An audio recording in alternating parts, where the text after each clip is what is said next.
টিউশনিতে গিয়ে দেখলাম ছাত্রের মা বাবার তুমুল ঝগড়া। আমার কাছে ব্যাপারটা কেমন অস্বস্তিকর মনে হলো। তবুও ঝগড়ার মাঝে যেহেতু ঢুকেই পড়েছি, সেই জন্যই অযাচিতভাবে মাথাটা একটু গলিয়েই ফেললাম। কারণ এদিকে আমার ছাত্রটি খুব মনোযোগ দিয়ে বাবা মায়ের ঝগড়ার মাঝে কথাগুলো গিলছেন। ফাঁকিবাজ ছেলেটার চেহারা দেখেই বোঝা যাচ্ছে সে আজ পড়ার মুডে নেই। যাই হোক, আমি নিচু গলায় আন্টিকে জিজ্ঞাসা করলাম, কি হয়েছে আন্টি, কোনো সমস্যা?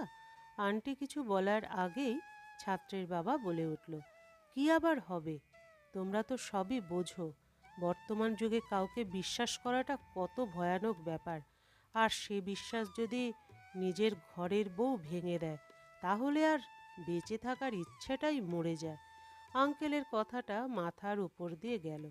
এই বয়সে আন্টি কি এমন করে বসলো যে তার বিশ্বাস ভেঙে গেছে?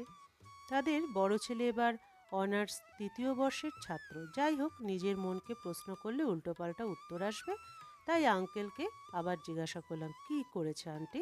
ব্যাস, এখন গড়গড় করে সব বলতে লাগলো আঙ্কেল। দেখো না মা, আমরা মধ্যবিত্ত পরিবারের মানুষ, এত ছলচাতুরি কি আমাদের মানায়? তুমি আমার ছেলেকে পড়ানো বাবদ কত টাকা সম্মানী পাও? আমি তো 2,000 টাকা, দেখেছো? আর তোমার আন্টি এত মাস আমার থেকে তোমার কথা বলে 3,000 টাকা করে নিত। শুধু তাই নয়, বড় ছেলের কলেজ, হাত খরচ সব কিছুতেই বাড়িয়ে বলে আমার কাছ থেকে নিয়েছে। ছোট ছেলের ভর্তি ফি যদি হয় 1,000, উনি নিয়েছে 7,000। বাড়িওয়ালার ভাড়া তো আমি জানি, কিন্তু কারেন্টের বিলের ক্ষেত্রেও সবসময় আমাকে বাড়িয়ে বলে। আশ্চর্য, এগুলো কি? আমাকে এত কেন মিথ্যে বলতে হবে তার? আমি কি খুব খারাপ স্বামী? তাকে কি আমি না খাইয়ে রাখি? তবে কেন এত মিথ্যার আশ্রয়? এটা কি আমার বিশ্বাস ভাঙা নয়? কেন সব জায়গায় তার 1 টাকার ক্ষেত্রে 7 টাকা বাড়িয়ে বলার অভ্যাস? তার যদি টাকার এতই প্রয়োজন আমার কাছে চাইতে পারতো। আমি তো দেখি না তার কোনো কিছুর অভাব আছে। তাহলে কেন এই ছল আমার সাথে? কথাগুলো শুনে আমিও একটু অবাক হয়ে গেলাম। আঙ্কেলের কথা তো সত্যি, কিসের এত অভাব আন্টি, যার জন্য এত মিথ্যে বলে টাকা বাড়িয়ে নিতে হয়? আঙ্কেলের কষ্ট পাওয়াটা স্বাভাবিক।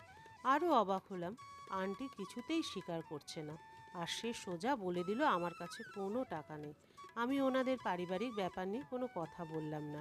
হয়তো আপনাদের দুজনেরই কোথাও একটা ভুল হচ্ছে, ঠান্ডা মাথায় ব্যাপারটা সামলানোর কথা বলে চলে এলাম। পরদিন আবার পড়াতে গিয়ে দেখলাম পরিস্থিতি স্বাভাবিক, তার মানে এটা ভুল বোঝাবুঝি ছিল। আমিও আগ বাড়িয়ে আর কখনো আন্টিকে এ ব্যাপারে কিছু জিজ্ঞাসা করিনি। তবে মাস দুয়েক পর ছাত্রের বাবা একদিন আমাকে বলল, ঈশানী, আমার ছেলেকে সামনের মাস থেকে আর পড়াতে এসো না। আসলে কি করব বলো তো, হঠাৎ করে আমার চাকরিটা চলে গেছে, নতুন চাকরি খুঁজতেও তো মাস দুয়েক লেগে যাবে। তাই আমরা অবশ্য তোমাকেই ডাকবো পড়ানোর জন্য। এখন টিচার রেখে পড়ানোটা একটু সমস্যা হয়ে যাবে। কথাটা শুনে আমার কাছে খুবই খারাপ লাগলো। এদিকে সামনে ঋষভের বার্ষিক পরীক্ষা ঘনিয়ে এসেছে, ও তো এমনিতেই ফাঁকিবাজ, আর নিজে নিজে কিভাবে পরীক্ষা দেবে? ভাবতে ভাবতে পাশের রুম থেকে আন্টি এসে বলল, তুমি ঈশানীকে না করে দিচ্ছ কেন? জানো না ঋষভের পরীক্ষা ঘনিয়ে এসেছে? হ্যাঁ, তো কি করব? এখন তো আমার চাকরিটা নেই। চাকরি নেই তো কি হয়েছে, আমি আছি না? ওর বেতন নিয়ে তোমাকে ভাবতে হবে না। তোমার 6 মাসও যদি চাকরি না থাকে, আমি তোমার সংসার আর তোমার ছেলেদের ঠিক আগের মতো করেই চালাতে পারবো। আঙ্কেল রীতিমতো অবাক হয়ে গেল। মানে, কিভাবে সম্ভব? তোমার ইনকামের তো কোনো রাস্তা নেই, এত টাকা কোথায় পাবে? সেদিন তো ওর সামনে আমাকে কত কথা শোনালে, আমি বিশ্বাস ভেঙেছি, তোমার কাছে বাড়িয়ে বলে টাকা নিই। তখন আমি তোমার সাথে তর্ক করিনি। আজ বলছি কেন টাকা নিই জানো?